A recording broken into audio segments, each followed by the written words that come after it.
So I will go first. One thing that I find favorable in my devotional life, I've already mentioned such, is going to bed on time, no later than 9 p.m., I find to be quite favorable for getting up for Mangalarti the next morning. Otherwise, it becomes very difficult to pull myself out of bed at 4 a.m. So for me, a favorable activity, a favorable behavior, a favorable mentality is to get to bed at a regulated time every evening, best for me, no later than 9 o'clock. What I find to be unfavorable is not finishing my rounds before breakfast. As I've gotten involved in many services in the Boston Temple, once the day begins, after 9 p.m., of course for Vaishnavas our day begins at 4 a.m., but once we've had breakfast and the business day begins, so to speak, my day is a little more hectic and far more in the mode of passion and ignorance. So chanting my rounds after 9 p.m. is not a very conducive practice in my devotional service. As a theme of the subject of tonight's topic is what's favorable and unfavorable, Pratikulya, this is coming from Saranagati. I've been told we've been speaking on the 6 principles given by Bhaktivinoda Thakur in the Saranagati. So the final 2 are what is favorable and unfavorable. Who would like to go first? To share something, we'll start with things that are unfavorable. Who would like to share some activity, practice, behavior, mentality that is unfavorable to their devotional practice? Please. Watching TV is something that is unfavorable to devotional practice. Very good. Someone else unfavorable, please. Finding faults with others is something unfavorable to our devotional creeper. Very nice. Waking up late is something unfavorable to our devotional service. Please. Eating a heavy dinner is something that is unfavorable. This is very good. I went to a home program in Boston, and the program we went to is an hour or so away from the temple. And we know home programs is nice prasadam, and there was one, it was a South Indian family. And I had not had idli dosha since my time in India, 10 years ago. So she made the devotee's wife made a wonderful dinner prasadam of idli, dosha, sambar. I completely went overboard. Something that is honoring prasadam, but there has to be, that's my excuse, right? I was honoring prasadam. There has to be some things in moderation. Very well said. A heavy evening meal is not always conducive to our appreciating Mangalarti the next morning. Yes? Jana Sangha, yes, exactly, very good. The association of persons who are materially inclined. That is something that is not favorable to our devotional service. A very interesting point, actually, we're going to go over that quite a lot in today's discussion. Yes, please. Inappropriate contact with the opposite sex. Yes, we had a wonderful discussion several days ago about how men should treat the ladies and how the ladies should appreciate the men and back and forth. Well said. No more men. Ladies, I will not leave here until you've shared your... And it's actually very important that we share because sadhu sangha, this is where we get inspiration from one another in our devotional life. We hear what other people are dealing with, and it gives us the recognition that we're not alone in our struggling in devotional service. And when we hear about the favorable things that they do, that also gives us inspiration. This person practices this, and it helps them in their spiritual life. Maybe I can do this as well.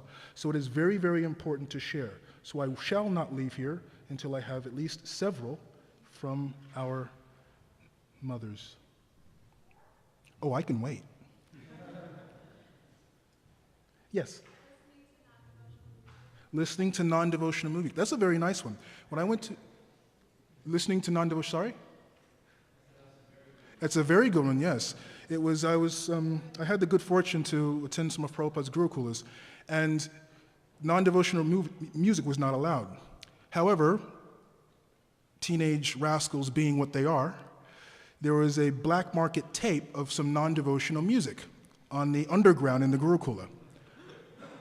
In fact, there were several. Because the camera's rolling, I won't name names, my dear friends. They know who they are. And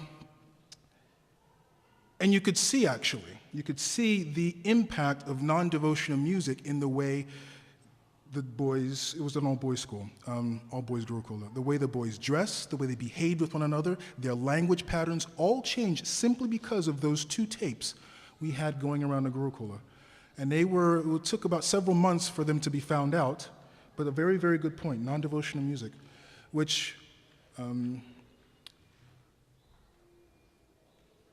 highlights the fact that we should have much more devotional music for those of us who enjoy kirtan and music of that sort. Devotional kirtans, devotional music is actually very, very important for us as well, so we're not tempted by others' such music. One more from the ladies, please. Oh, we have 2 more, yes. Food that is not offered to the Supreme Personality of Godhead, eating unoffered food. We know from the 3rd chapter of Bhagavad Gita that if we do not eat food that is offered first for sacrifice, we are verily eating only, thank you, karma. Well said, very well said. There was one more. I saw a hand go up in the back. Yes, please. Criticizing others? Criticizing others, very well said. I believe we had one of those here, finding fault with others. Very, very important that this came up twice. We're going to go over this in more detail. Wonderful, wonderful points. Criticizing others. Now we're going to switch to things that are favorable for devotional activities. Yes, please. Accountability. Very, very nice. Accountability. That's a good one. We always tend to blame the brahmachari that is our roommate. Oh, he didn't turn out the lights at 10 o'clock. That's why I didn't get up for Mangal Arti. I know this for a fact because I have that problem in the Boston Temple. Blaming others for the quality of our Krishna consciousness. No. Our spiritual life is our responsibility. Blaming others for our spiritual development is a cop-out. We are solely responsible for That's the difference between Bhakti Yoga and other spiritual processes. Bhakti Yoga is based on love of Krishna. Love requires choice. The only way we can choose to love and to serve Krishna is that if we are accountable to ourselves. Very nice. That is a very wonderful, favorable quality to have. More favorable. Yes, please. Being present. Explain a little bit more, please. So, like, if you're chanting your rounds, you're not going through a checklist of what I have to do after chanting your rounds. If I'm performing a service, it's not what service do I have to do next. You're focusing one thing at a time and then transitioning between. Very, very nice. I was once taking care of some students in Gurukula. And as a teacher, I learned most of my lessons I went to school, I studied the philosophy as well, but some of the most important philosophical lessons I got were from children. Because they have a way, an innocence of just asking you a question, of saying something, and you're realizing that there's an art that we have to clear up. The reason why I say that is because what you've just said is an issue that I have. I'm chanting my rounds and I'm visualizing a to-do list for the day's services. Very, very important to remain present. We know that this is one of the offenses against chanting the holy name of the Lord is inattentiveness. Looking at my to-do list while I'm chanting my rounds. Planning my week's activities while I'm chanting my rounds. On the altar, in the Boston Temple, I do the Mangal Arti every morning. On the altar, offering offerings to Krishna, and I'm thinking about an argument I have to have or a confrontation I'm going to have with someone else later in the day. So being present in our services. That's also Seva aparadha. To perform service and not be present in our service, that's the definition of Seva aparadha. We'll talk about aparadha as we go on. What is my time limit, Prabhu?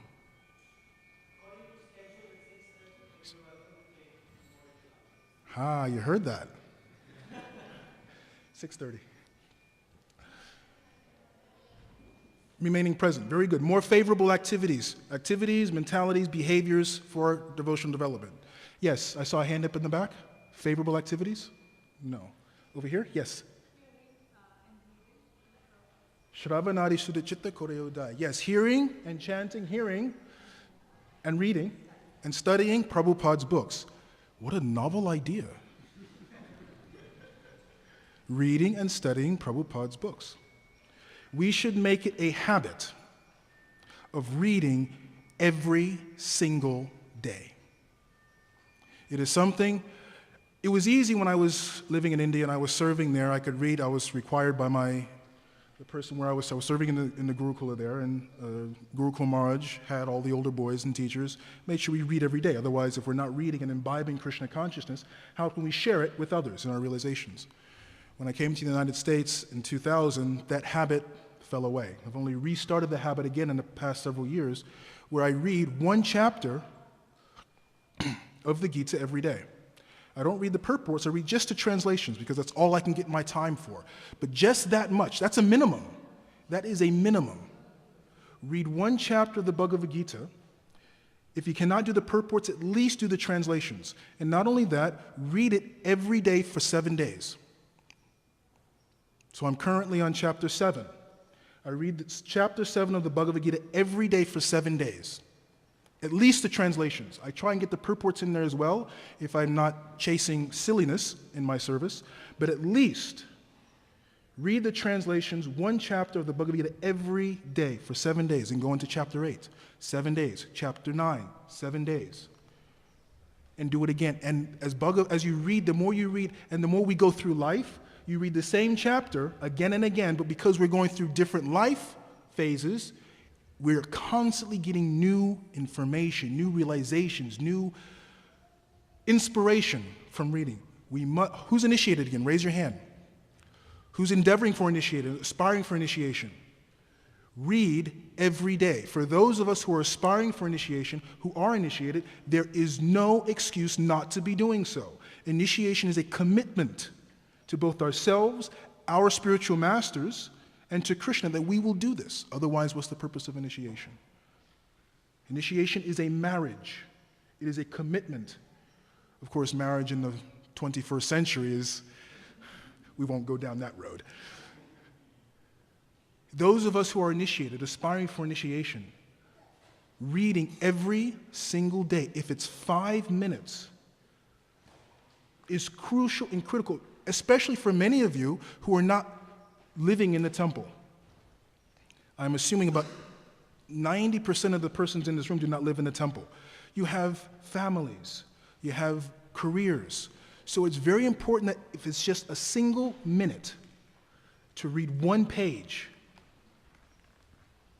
it's critically important. For those of us who have the privilege of living in the temple, and that's what living in the temple is. It is indeed a privilege. And it is also a privilege that not everyone can do. Living in the temple is not easy.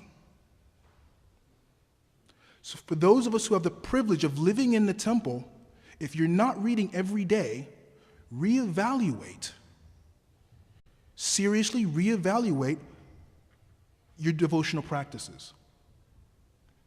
Living in the temple, read every single day. There is no excuse not to if you're living in the temple.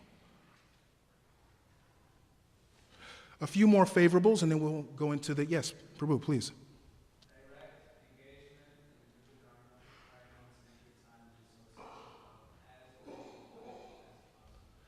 Harinam Sankirtana Ki.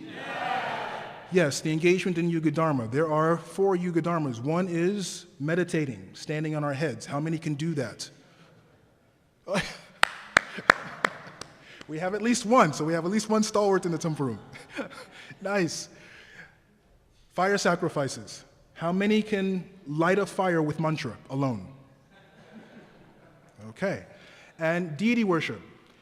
Knowing my own example, when I do deity worship, my mind is unfortunately somewhere else. Deity worship also, according to the strict rules and regulations, is quite an elevated activity. Srila Prabhupada and the Vaishnavas or Sampradaya has given us deity worship to help us recognize God as a person. So they've given us the Archa Vigraha form of the Lord. But the Yuga Dharma, chanting Hare Krishna in the association of devotees, is what we can all do. One more favorable. One more from the men and one from the ladies. Have you done one yet? Favorable, please. Serving the devotees. Absolutely critical, yes. Serving the devotees, getting the mercy of the devotees. Serving devotees means developing a relationship with devotees. What's the difference between service and slavery? Love, choice. Love, choice. The saying, you can't have love without choice, and you can't have choice without love. Exactly. There's service and there's slavery. What makes service is choosing to do so, a loving relationship. Loving relationship is mutual. By performing service for the spiritual master, for the devotees give us their appreciation, their blessings. As Krishna sees that, Krishna appreciates. I use Nityananda Prabhu as an example. I will ask to do so again. He has a wonderful son. By serving, giving or showing appreciation for, and helping his son, do I get his favor, yes or no? Yes, of course, that's a rhetorical question. By serving the devotees in a loving relationship, we get the blessings of the Supreme Personality of Godhead. Serving devotees, that's devotional service. That is bhakti yoga. When we go back home, back to God, what will we do? We're not going to stand on our heads. Everything we do is based on serving another person, helping the manjaris serve the gopis, helping the other devotees in Goloka Vrindavan, or whatever pastime is going on, in serving Krishna. What we do here is the exact same thing we're going to do when we go back home, back to Godhead. This is a trial run. Another favorable from the ladies. Yes, please. Listening to the pastimes of Krishna. Yes, we read the Krishna book every evening in the Boston Temple. It's absolutely wonderful. Reading the pastimes of Krishna. Absolutely fantastic. Reading the pastimes of Krishna, it does many important things, but one thing that I've understood or realized in reading the pastimes of Krishna is that it makes our relationship with Krishna, the possibilities of our relationship with Krishna, very, very personal. We have a picture in the Boston Temple. That picture's not here.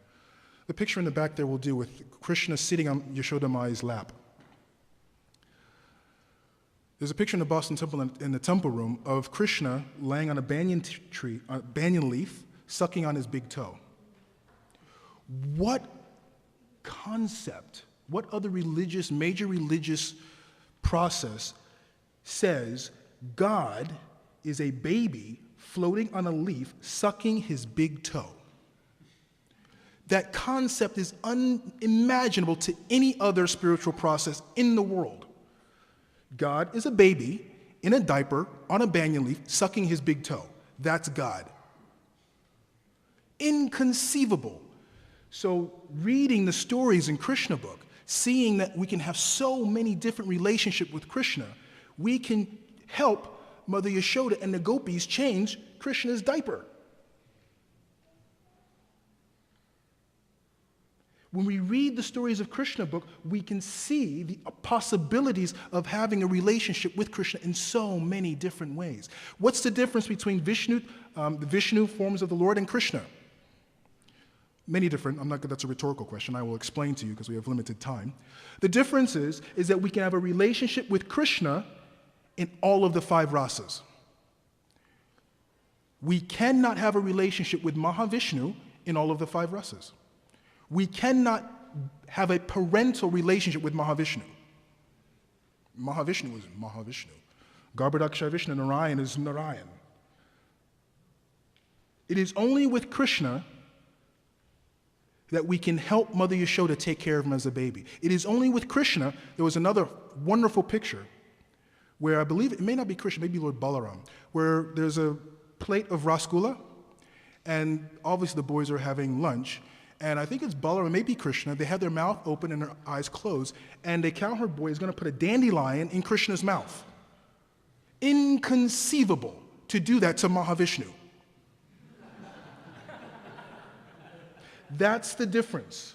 And that's why reading the stories of Krishna book is so important for us who are trying to establish a personal, intimate, individual relationship with Krishna. Okay. So we've talked about favorable and unfavorable different things.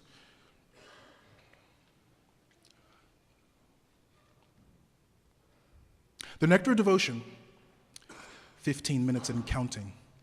The Nectar devotion is all about things that are favorable and unfavorable. So I'm not going to launch into a class of the Nectar devotion here. But it's important that how many have read the Nectar devotion in full? Raise your hand nice and high. It's okay if you haven't. I've only done it once in my life. The only reason why I've read it from back to back is because my teacher told me that if I didn't, I'd never have sweet rice again.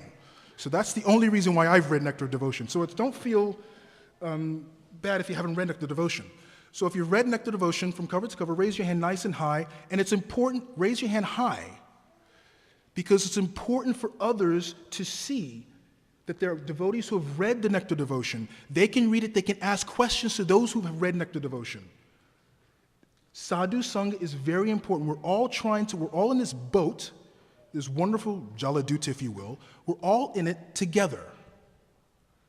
We're not judging each other. We're trying to help one another here. We're on this boat together.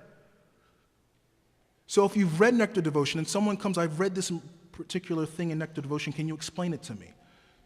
So when I ask these questions, who've read this, raise your hand high to show that you're available to help those who have not read it. You can share the difficulties you've had in reading Nectar devotion. I had a lot of difficulties reading Nectar devotion, and I only read it because I had to. I would not have passed the test. I did it for test. I read for the test kind of thing. Of course, now I'm a little more mature, so I try to read to understand. Not that that's working very well, but we're attempting.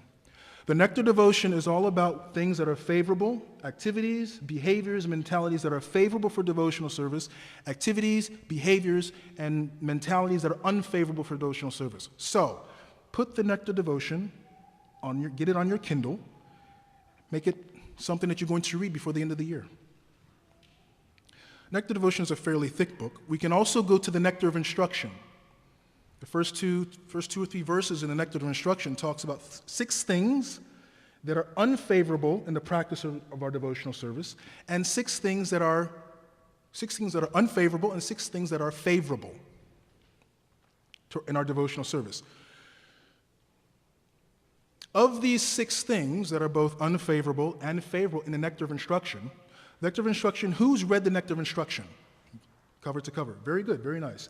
If you've not read the Nectar of Instruction, go to the gift shop. I'm sure they'll have copies of the Nectar of Instruction in the gift shop. It's a small book. You can read it whether you understand it or not is another thing, but you'll read it within 45 minutes.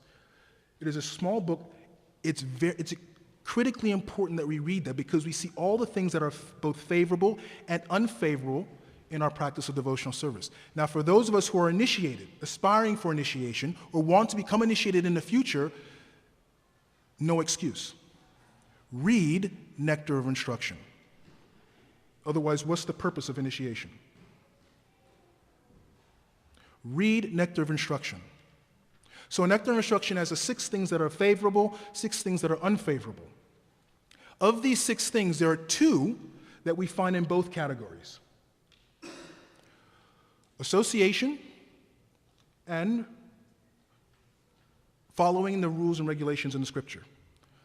On the unfavorable side, we have giving up association that is not good for our devotional development, and not giving up the rules and regulations in the scriptures that will help us, for our spiritual development. Those same 2 are on the favorable side. Being in the association of devotees who are mature, senior, can help us develop, and following the rules and regulations in the scriptures that are conducive to our devotional practices. We're going to focus on one today, association. There's a story, I've heard this story several times. I was told, so I will let you do your own research, I was told it was with Rupa Goswami and Sanatana Goswami. I was also told 2 other names were mentioned in this story, and they were both authoritative personalities. So do your own research about who these personalities were. The story remains the same. There was one, I would just use the term Goswami, and in your own research, I haven't had the time to do the research, but in your own research, find out who exactly these personalities were. There was one Goswami on the bank of the Radhakund pond in Vrindavan. This Goswami was meditating, and in his meditation and absorption in Krishna consciousness, he envisioned a pastime of Radha and Krishna. In this pastime, It was Radha, she was picking kadamba flowers. And those of you who know kadamba flowers, most Indian devotees I'm sure know what kadamba flowers are. They're these large round flowers, very, very fragrant. They grow on a huge tree. And they're actually quite difficult to pick, a kadamba flower. It doesn't come off like a nice flower. You have to yank, tug, pull, twist, and so on. Radharani was picking kadamba flowers from this tree, and of course the tree is high, so she's trying to jump up and pick these kadamba flowers. And Krishna comes along, and he sees Radharani struggling with trying to pick these kadamba flowers. And Radharani asks Krishna, can you please go up to the tree, climb up on the tree, stand on the branch, and push the branch down so that I can get a nice grip, leverage, and pick the kadamba flowers. So Krishna climbs up the kadamba tree, stands on the branch, and he puts his weight steps on the branch, pushes the branch down, and Radharani grabs a kadamba flower, and she's picking kadamba flowers. So as she gets a handful of a nice kadamba flower, and she's trying to pick it, Krishna pulls his weight off the branch, Radharani flies in the air, kadamba flower is here, hair there, and so on and so forth. A very comical scene. And the Goswami who's having this vision, he sees it, and he chuckles to himself, seeing this wonderful pastime of Radha Krishna. And as he's enjoying that, the vision disappears. And he's in separation of this vision and seeing the pastimes of Radha and Krishna, so he's trying to again get into his meditation. It's not happening, it's not happening. He's spending hours and hours on end trying to have more visions in his meditations on Radha and Krishna. He finally realizes it's not coming, something is not happening.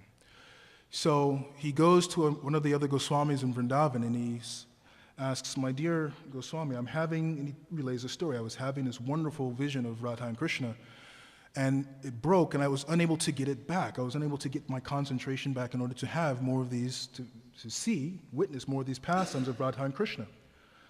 And the other Goswami said, why don't you go around to all the other Goswamis in Vrindavan and ask them if you've committed an offense to them. So the first Goswami, he goes to all the different saintly persons around Radhakund, and he's asking for, have I done anything in the past to offend you, to hurt you? Have I in some way offended you? And he's going around and around, and no, not at all, not at all. And he comes to this one saintly person who is invalid, and he's stricken by polio, whatever the issue may be. And he asks the handicapped person, my dear Prabhu, have I done anything to offend you in any way? And the handicapped devotee says, well, no, it's insignificant. So then the Goswami thinks, oh, is there something, anything that I may have done to offend you? And the devotee said, well, actually, yes, earlier this morning, I saw you were meditating on Radhakund, and in difference to your meditation, I went to the side to take a bath, but over on the side, it was muddy because it was unfinished, and I could not get in properly, so I slipped and I fell in the water. When I fell in the water, I saw you were laughing at me. So I felt a little, I know it's my anartha, I know it's my false ego, I want people to feel sympathetic for me. I know it's my pride. So it's nothing. I will work on myself to get over it. So the Goswami understood. It is because the offense to the devotees that Krishna is not always appreciative. And it's very easy for us to understand this. Offenses, abuses, insults, criticisms to our loved ones is not tolerated. If someone says, oh, Maha Vishnu, you're a moron, it's okay. But if someone does such to my loved ones, it's an entirely different kettle of fish.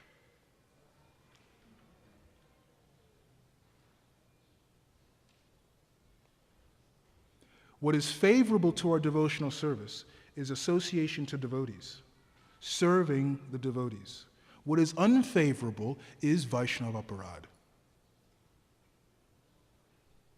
Vaishnava aparadha is the single most damaging thing we can do to our devotional service. Vaishnava aparadha has to stop. There is no ifs, ands, or buts. There's no considerations. We were talking about accountability. He's not here. There is no ifs, ands, or buts. Vaishnava aparadha simply has to stop.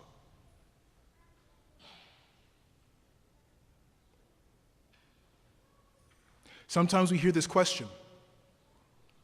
Why is it we see devotees who have been in Krishna consciousness for 10, 20, 30, 40, now going on 50 years? They've been practicing chanting and they fall away from Krishna consciousness. Why is that?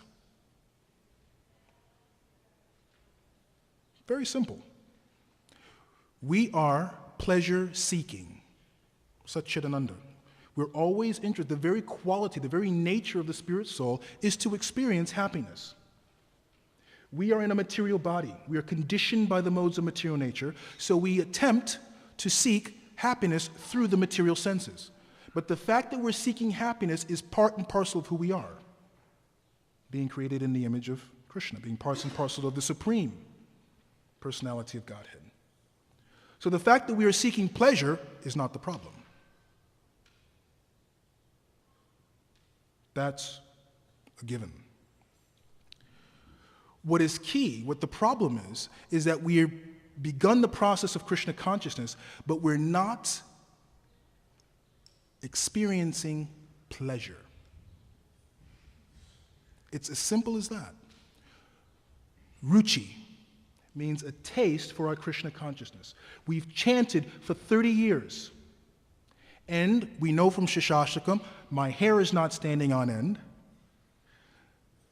And all the different qualities that are described in someone who's experiencing taste in chanting. So what's the danger? Because I'm a pleasure-seeking living entity by nature, if I'm not experiencing pleasure in my devotional service, I'm going to stop doing it.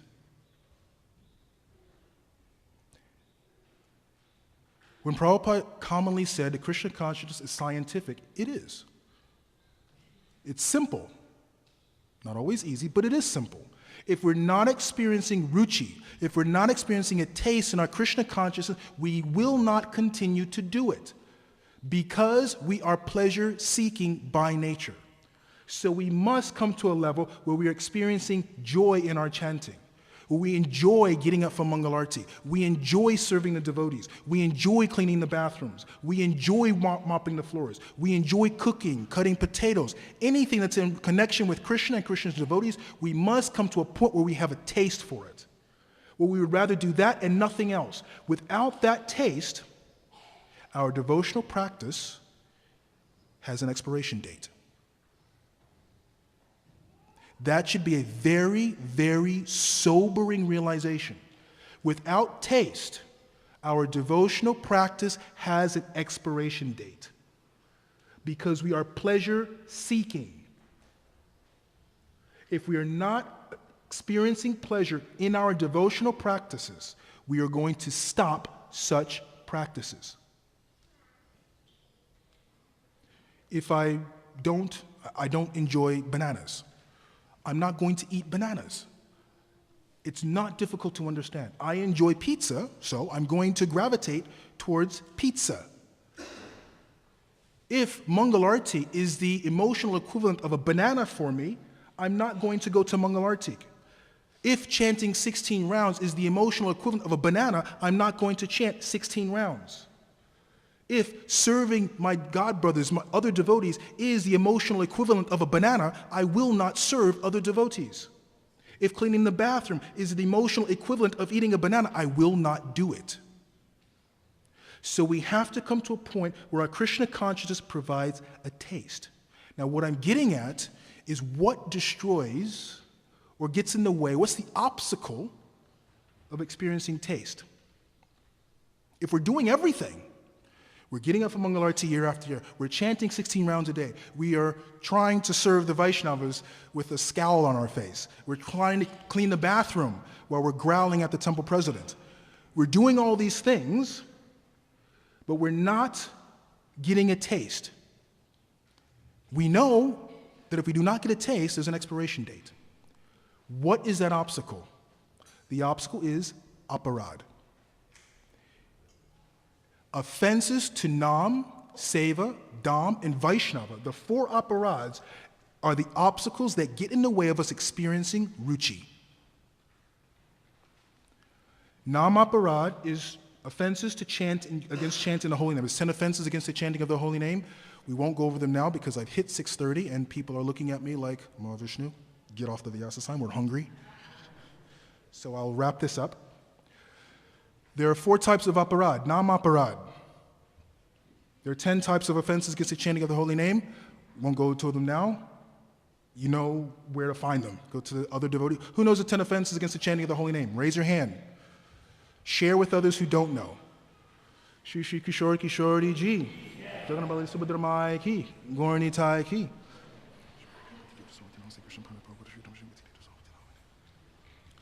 Nam aparad is one of the 4. Dham aparad. Dham aparad. Dham means the places of pilgrimage. The Chicago temple is the holy Dham. Dham aparad, we know from the Srimad Bhagavatam, means when we go to a place of pilgrimage for this express reason of enjoying our senses. And we're considered no better than a cow or an ass. What do cows and asses do? They go to the holy Dham, they drink the Yamuna River, and they eat the grass. They have no concept of what's supposed to be happening at the holy Dham. What is supposed to be happening at the holy Dham? Hearing and chanting from the devotees who reside in the holy Dham. To go to the holy Dham and do anything other than that is Dham aparad. To go to the holy Dham with the express purpose of finding a wife is Dham aparad. To go to the holy Dham with the express purpose of getting the gulab jamuns outside in the lobby, which I'm going to be doing, is Dham aparad. Of course, it doesn't mean that we do not enjoy these things. Don't get me wrong. I'm not saying we cannot come to the temple and enjoy rasgula that we have in the lobby. It doesn't mean we cannot come to the temple and enjoy meeting our friends. That's okay. But what I'm saying, Dham aparad, is we see the Dham, the holy place, as a place for my personal sense enjoyment rather than a place that's going to increase my devotional life. That's Dham aparad. So it's Nam aparad, Dham aparad. Seva aparad. Seva aparad, we talked about this before in a previous class. We talked about how all of our bhakti is mishra. Mishra means mixed. In the beginning stage, our chanting, our service, everything we do is mixed with the 3 modes of material nature. Seva aparad is like in the chanting, the offenses against the holy name. When we do it, the 7th offense is to commit sinful activities on the strength of chanting is Nam aparad. It doesn't mean that we should chant hoping to become free from sins. That's okay. But it's thinking that I'm going to chant my 16 rounds this morning and then go out and have a burger. And one's going to nullify the karma of the other. It's the same thing in Seva aparad. When we use or think of Seva aparad, Seva aparad is similar in that we perform service with the express reason to either fulfill our personal sense gratification, primarily that, to fulfill our personal sense gratification, or to alleviate us from some material distress. Remember, this is the express reason for it. It doesn't mean that we can perform devotional service and we feel good about it. In the beginning, that's going to be there. But when we perform devotional activities with reasons other than, express specific reasons other than service to Krishna, that is Seva aparad. And we can go into more details of the different types of aparad, but I won't. So we have these 3 types of aparad. Nam, Seva, Dham. Chicago is the holy Dham. My spiritual master Bhakti Tirtha Swami passed away in Gitanagari so that I would understand and his disciples would understand that Gitanagari, Chicago, Boston Temple, these places are holy Dhams. We have to see this temple as such. So, moving right along. The 4th of the aparads is Vaishnava aparad. Of all the 4, the Vaishnava aparad is most important. Because if we perform Nam aparad, our bead bag is not going to jump up and smack us in the face. If we perform Dham aparad, the Chicago temple is not going to swallow us up. If we perform Seva aparad, the potatoes we're peeling is not going to hit us in the head. The only way we get feedback is from Vaishnavas. We do not get feedback when we perform Nam aparad. We do not get feedback when we perform Seva aparadha. We do not get feedback when we perform dharma aparadha. We only get feedback when we offend in dealing with other devotees. It is with other Vaishnavas that we get this feedback. And this feedback is crucial. Otherwise, how do we know what we're doing? How do we know when we're performing Nam Aparadha if my spiritual master doesn't say, Maha Vishnu, you're chanting like an idiot? That's Nam Aparadha. Get it together. Maha Vishnu, on the altar, thinking about a confrontation you have to have with the building contractor is Seva aparadha. It is through Vaishnavas that we eliminate the other aparadhas. Vaishnava association. Vaishnava association is critical to our devotional development. Vaishnava aparadha is the single most dangerous thing that we can do to destroy our devotional life. Because what happens with Nityananda Pran when he sees that I mistreat his son? He's going to remove me from the company of his son. He's going to remove his son from my association. When we offend the devotees, Krishna and Maya are going to remove us from the association of devotees. Maya will remove us. The purpose of Maya is to bring us closer to Krishna. If we're performing Vaishnava aparadha, that's not bringing us closer to Krishna. So she's going to remove us from Krishna so we can act like an idiot without offending devotees until we learn our lesson in the material nature. When we learn our lesson, then we're able to come back into the devotee association. If we perform Vaishnava aparadha, we will lose the privilege of associating with devotees. Association of devotees, we're talking about association with devotees is critical. We're talking about favorable and unfavorable. It is the most favorable thing in our devotional service, association of devotees. Vaishnava aparadha, even more so than Nam aparadha, has to stop. We know Nam aparadha yuktanam. If you perform Nam aparadha, the key to the recommendation is that if you're performing Nam aparadha, continue to chant. Don't stop chanting. By continuing to chant, you'll clear your Nam aparadha. That is not the case with devotees. Performing Vaishnava aparadha, you don't keep performing the Vaishnava aparadha to free you from it. Vaishnava aparadha has to stop. It simply has to stop. Our association with devotees is absolute. How we treat one another. Krishna is watching. In Goloka Vrindavan, we're not doing anything different from what we're doing right here, right now. Nothing changes. If we're mistreating devotees here, Krishna is not going to have us in Goloka Vrindavan. Absolutely, unequivocally not. Nityananda Prabhu is not going to have me in the association of his son if he sees that I cannot treat other children properly. He will not do that. I'll finish on this last point, then we'll go to a few questions. Forgiveness. We are going to make mistakes. We are going to offend other devotees. We're going to criticize other devotees. When a devotee does something, I think, this devotee, I'll criticize him, insult that devotee, behind that devotee's back, no less. That is going to happen because we are under the modes of material nature. What we must do is in the story of that Goswami who lost the vision of Radha and Krishna, he went around and he found that he did not stop until he found the devotee whom he offended, and he asked for forgiveness. Seeking forgiveness is the most important activity, behavior, mentality. It is the number one behavior, mentality we can cultivate in our Krishna consciousness. It is a progression. If we know how to ask for forgiveness sincerely, with our full heart, if we learn how to seek forgiveness, apologize, endeavor to make amends, then what happens? We remain in the association of devotees. By remaining in the association of devotees, we're able to eliminate, first of all, be aware of, other devotees make us aware of our aparadhas.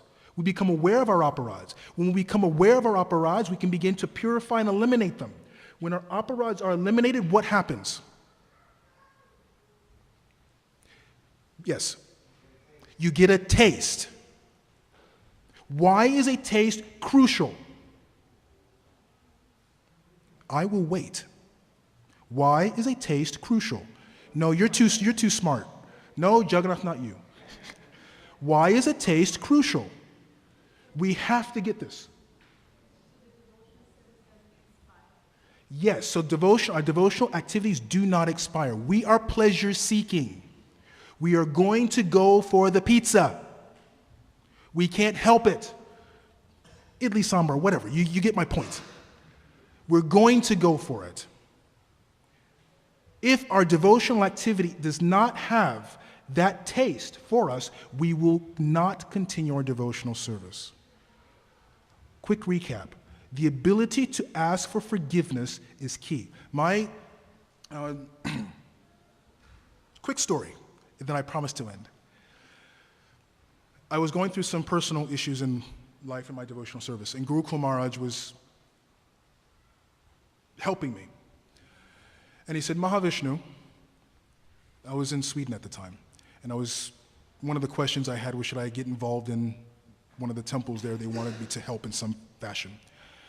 And I was having some issues. So Maharaj said, Maha Vishnu, the key, and it's incredible the way he said this, the key to your devotional service is in the possession of the person whom you have a legitimate right to despise. Do we understand that? The key to our advancement in devotional service, the key to our advancement in our bhakti yoga, to our maturity in bhakti yoga, rests with the person whom we have a legitimate right to despise. I don't like Sevananda. This is an example. He looks at me like, we're good friends, so I can tease him. Me and Sevananda are having this issue, and I don't like Sevananda. We don't talk, I have this block with Sevananda. Yet at the same time, I'm going around, I'm dancing in the kirtan, I'm chanting 64 rounds on Ekadasi, I'm cleaning all the floors, doing all these wonderful devotional activities. But when someone mentions the name Sevananda, I either don't say anything or my blood boils, steam comes out of my ear. I cannot be in the same room with Sevananda.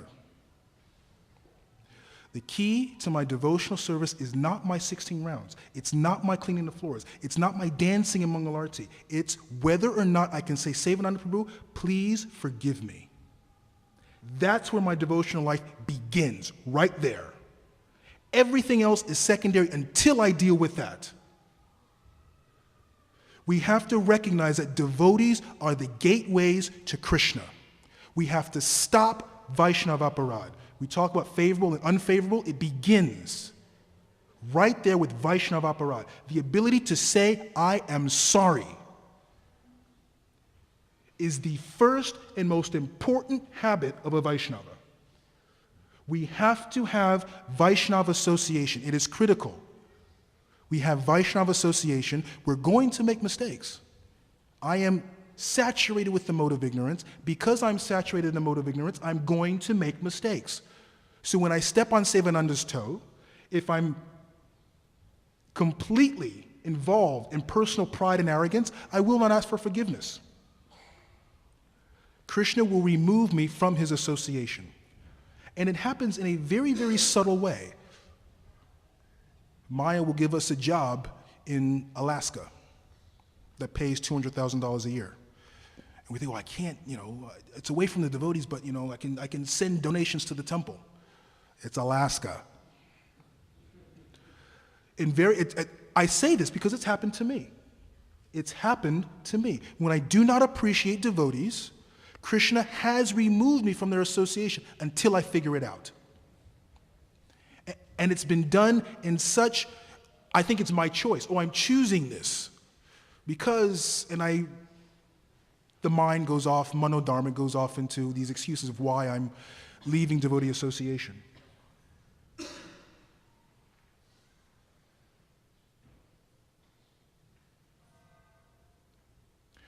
We will end there. I'm 15 minutes over, so I shall shut up.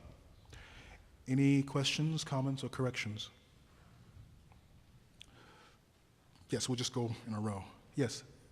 So could you give some advice on how to even attain that stage where we can admit to ourselves we committed some offense against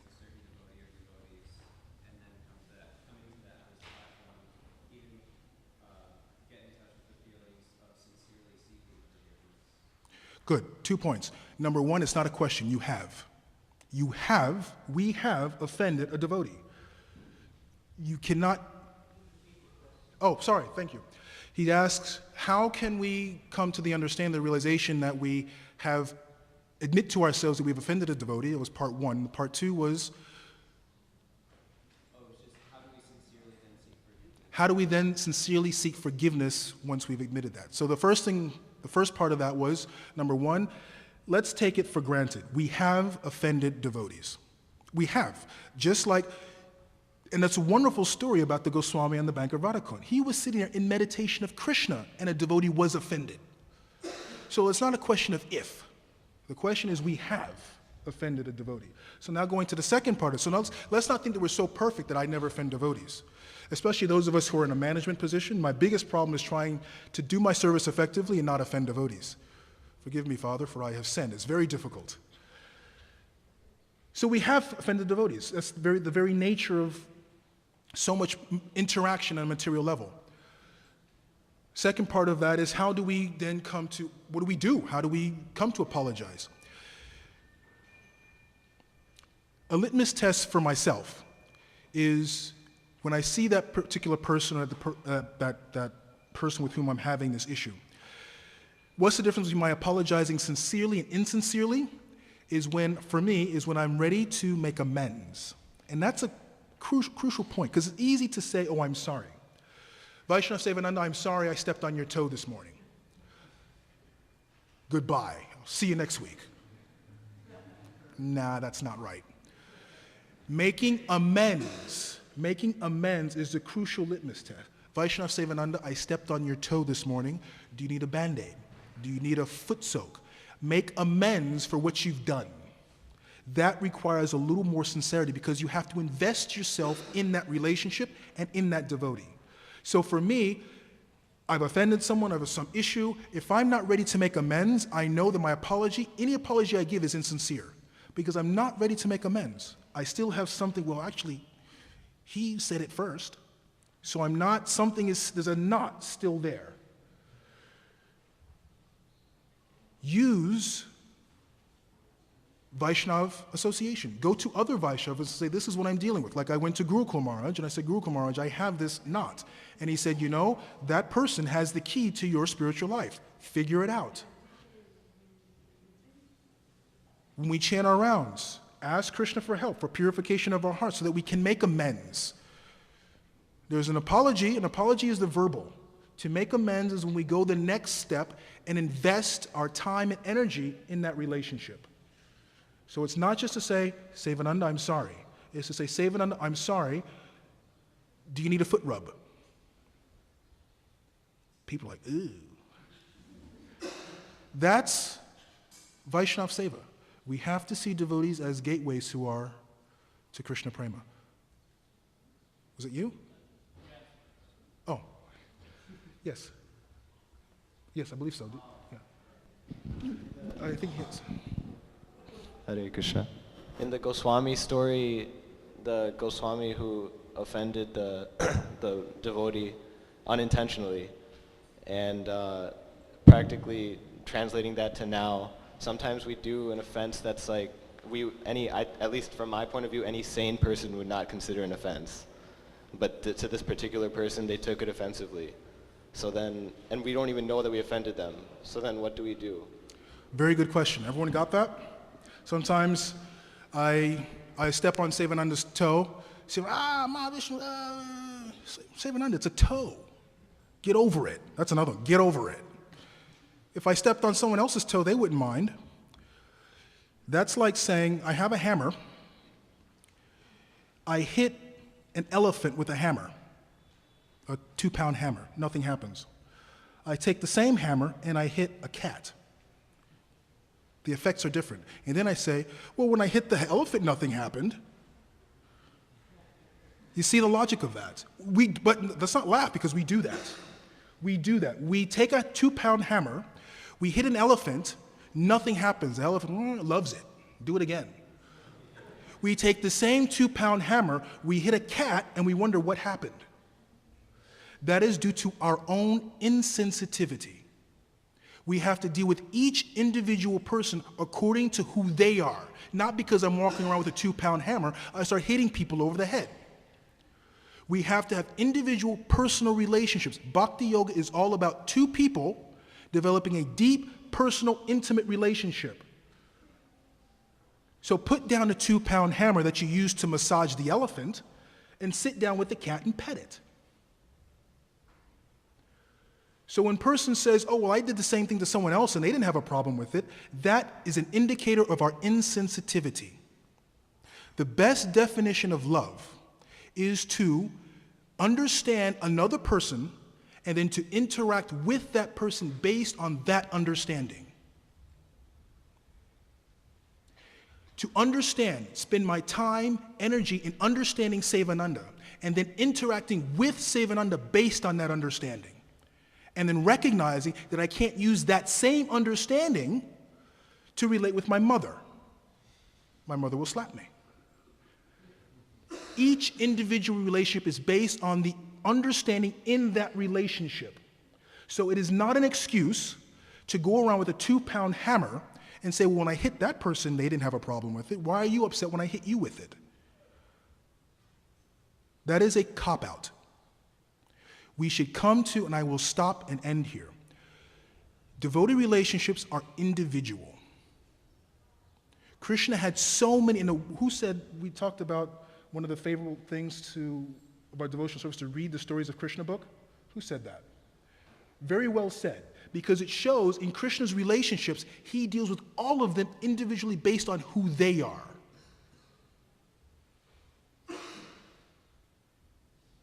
When we read the stories of how Krishna dealt with some of his different wives, some of the stories you read in the Mahabharata and the Krishna book, it is incredible how he dealt with each and every one of his wives completely differently. Rukmini was the more sedate, submissive type. Satyabhama was the excitable one. He dealt with them entirely differently. That is a wonderful thing of reading Krishna book stories. See how Krishna dealt with each individual person according to who they were. So going around with a 2-pound hammer and not understanding why I did that to him, why are you upset? Get over it. That speaks to our insensitivity. Iskcon founder Charya Srila Prabhupada ki, Sri Kishori Kishori ki, Jagannath Baladev Subhadramaya ki, Gaurnitai ki. I want to thank Nityananda Pran Prabhu for giving me this.